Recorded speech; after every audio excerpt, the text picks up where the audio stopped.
क्या भारत में good reforms को बैड पॉलिटिक्स नहीं माना जाता था? तो फिर गुड रिफॉर्म्स गुड पॉलिटिक्स कैसे हो गए? अनुभव के आधार पर मैं एक पहलू आपके सामने जरूर रखूंगा। आज सिस्टम में जितने रिफॉर्म्स किए जा रहे हैं उनके पीछे भारत को हर प्रकार से बेहतर बनाने का संकल्प है। आज हो रहे रिफॉर्म्स के साथ नियत और निष्ठा पवित्र है। आज जो रिफॉर्म्स किए जा रहे हैं उससे पहले एक सुरक्षा कवच तैयार किया जा रहा है। इस कवच का सबसे बड़ा आधार है विश्वास, भरोसा।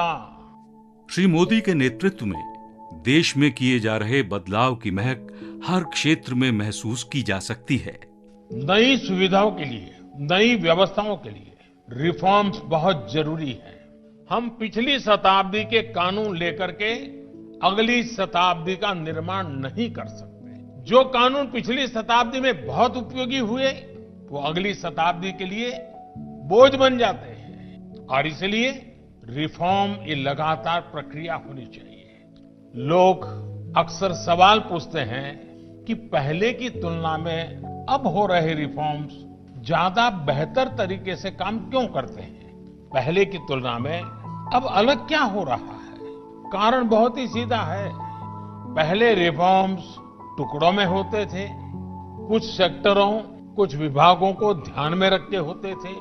अब एक संपूर्णता की सोच से रिफॉर्म्स किए जा रहे हैं। अब जैसे शहरों के विकास के कोई हम ले ले, शहरों के विकास के लिए हमने 4 स्तरों पर काम किया है।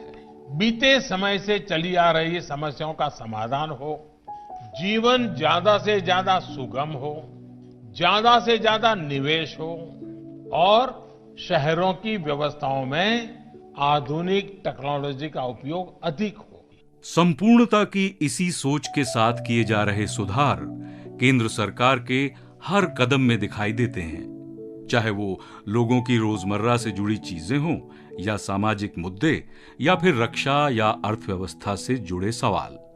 वर्ष 2014 में दस्तावेजों और प्रमाण पत्रों के स्वतः प्रमाणन से संबंधित निर्णय ने लोगों को एक बड़ी राहत पहुंचाई थी।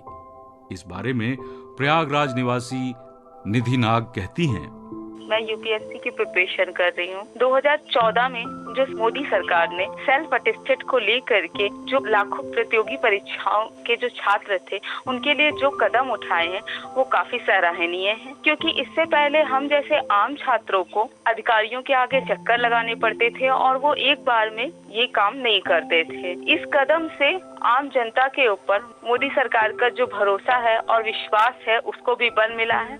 इसी तरह वर्षों से देश में चली आ रही गाड़ियों के ऊपर बत्ती की वीआईपी संस्कृति का खात्मा कहने को तो एक छोटा सा फैसला था, लेकिन इसने आम और खास के बीच की दूरी को मिटाने में एक अहम भूमिका निभाई। सामाजिक मुद्दे से जुड़े कदमों में बेटी बचाओ बेटी पढ़ाओ कार्यक्रम ने न सिर्फ देश में लिंगानुपात के सुधार में महत्वपूर्ण भूमिका निभाई, बल्कि इसने बेटियों को लेकर लोगों का नजरिया भी बदला है। अगर भारत की बेटी पढ़ेगी तो जाहिर सी बात है अपने परिवार को संभाल पाएगी, अपने पैसे कमाएगी, लोगों की आंखों में वो किसी काम के काम आएगी, उसका महत्व बढ़ेगा। ऐसा ही कुछ करना पड़ेगा भारत की बेटियों का मूल्य बताने के लिए। और अब ये बात तो निश्चित है, क्योंकि पहले मेरे जैसी लड़कियों को पढ़ने लिखने का मौका ही नहीं दिया जाता था, पर अब और नहीं। पिछले 2 सालों में मैंने देखा है बदलाव। जो लोग मुझे किसी काम का नहीं समझते थे, वो लोग मुझे आज इन किताबों से दूर नहीं रख पाए। अब बस पढ़ाई करेंगे, घर वालों से लड़ाई नहीं, स्कूल जाएंगे ज्यादा, घर बैठेंगे कम। ऐसे ही बचेगी भारत की बेटी।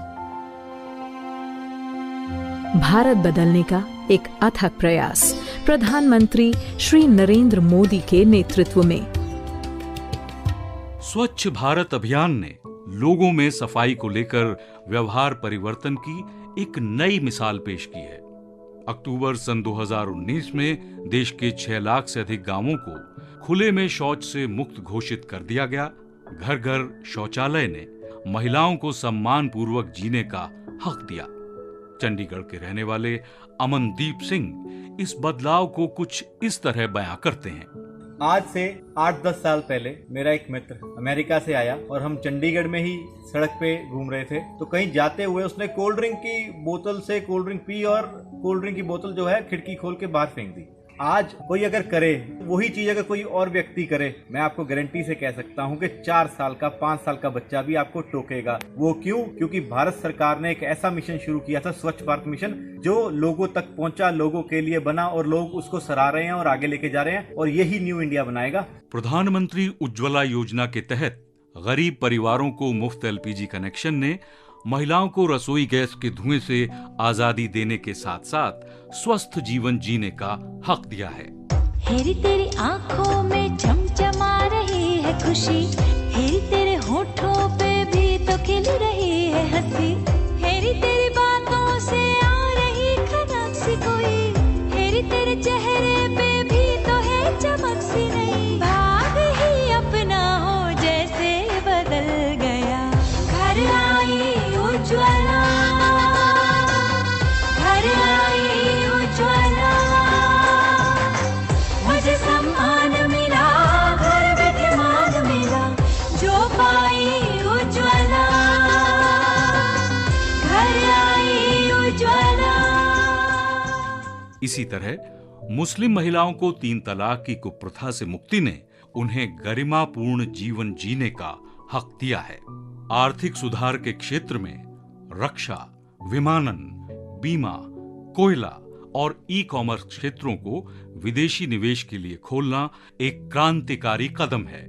माल और सेवा कर यानी जीएसटी के लागू होने से देश में अप्रत्यक्ष कर प्रणाली को सरल बनाया जा सका है, और वहीं नोटबंदी के ऐतिहासिक फैसले ने काले धन पर नकेल कसते हुए अर्थव्यवस्था को और मजबूती प्रदान की। इन बदलावों पर लखनऊ विश्वविद्यालय में प्रोफेसर M.K. अग्रवाल कहते हैं, अगर हम देखते हैं तो कैश का लेन देन कम हो रहा है, ऑनलाइन ट्रांजैक्शन बहुत ज़्यादा बढ़ रहे हैं और लोगों के खाते खुल गए हैं, तो लोगों को कहीं उज्ज्वला गैस मिल रहा है और सबको आवाज़ देने की बात सरकार कर रही है और काफ़ी प्रयास हो रहे हैं। तो ऐसा लगता है कि अगले 1-2 वर्षों में ये भी पूरा हो जाएगा। सभी घरों में गैस कनेक्शन के साथ साथ बिजली कनेक्शन की भी लक्ष्य को पा लिया गया है, ऐसा प्रतीत होता है। और इसी प्रकार से अगर हम देखें तो सड़क यातायात के मामलों में काफ़ी वृद्धि हुई है। शोधन अक्षमता और दिवालियापन संहिता के लागू होने से जहां ऋण लेने वाले और देने वाले के बीच संबंध बदला है, वहीं इनके बीच ऋण संबंधी समस्याओं का समयबद्ध तरीके से निपटान भी किया जा रहा है।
को मूर्त रूप देते हुए जम्मू कश्मीर से धारा 370 और 35A के खात्मे ने इस केंद्र शासित प्रदेश को मुख्य धारा से जोड़ दिया है।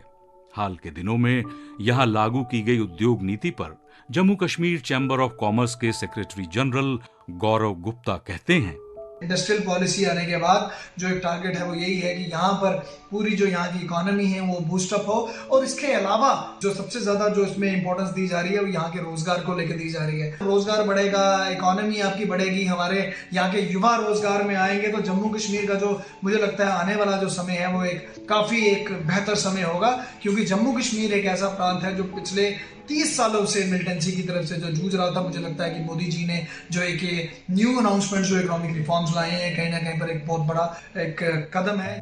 रक्षा क्षेत्र में सुधार की दिशा में चीफ ऑफ डिफेंस स्टाफ की नियुक्ति से सशस्त्र बलों के बीच दक्षता और समन्वय बढ़ाने और दोहराव को कम करने में मदद मिल रही है।